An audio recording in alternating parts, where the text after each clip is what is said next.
Hello ulit mga chika. Dora, sa tuloy-tuloy lang tayo sa pagchichismis. So ayun, dahil nga showbiz content na aking content dito sa channel ko, ay syempre mag-e-expect tayo na talaga namang showbiz or mga artist ng ating pag-uusapan. Alangan naman yung buhay ng kapitbahay ang ating pag-uusapan. Hindi naman siya artista.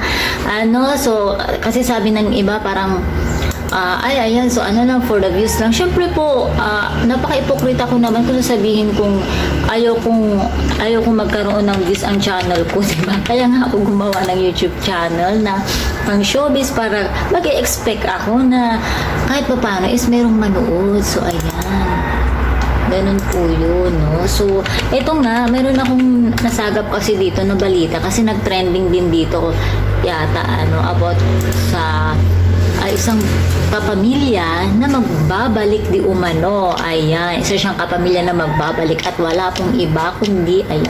Babasahin natin. Ito ay mula sa article ng Balita. Ayan, sa Facebook page ng Balita. So, sino nga ba ang artistang ito?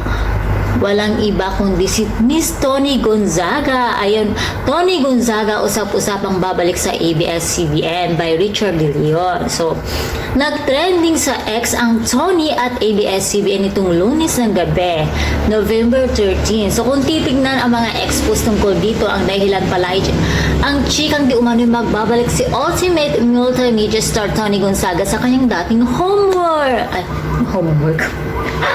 But homework, naging assignment, home network. So, ayan. Grabe, So, ang sister raw, muling magbabalik si Toni at magiging parte ng isang sikat na show sa Kapamilya Network. Hindi nilino sa mga kumakalat na chika kung anong show ito. Subalit, ayon sa mga mababasang haka-haka ng mga netizens, mukhang sa muling pagbubukas ito ng reality show na Pinoy Big Brother na isa siya sa original host. So, ayun, kung sakali man natotoo ang chikang ito, well, wala naman pong problema sa akin dahil unang-una, hindi naman po masama ang loob ko kay Miss Toni Gonzaga. Kaya go, balik ka lang Miss Toni, okay lang po sa akin. Ayun, kung sa iba, meron ako nababasa na hindi okay, wag ka na bumalik, kanya-kanya. So, diba?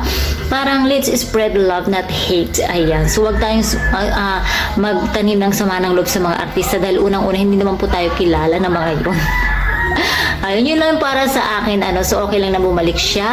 At iba pa rin kasi ang PBB. Kasi iba pa rin ang PBB pag merong isang Toni Gonzaga. Diba? The original. Kaya naman mga chikadoras, naman kaya ang masasabi nyo tungkol sa chikang ito? Bet nyo pa rin bang bumalik sa Kapamilya Network si Miss Toni Gonzaga? Comment down below. And please don't forget to like, share, and subscribe my channel. Thank you for watching. Bye!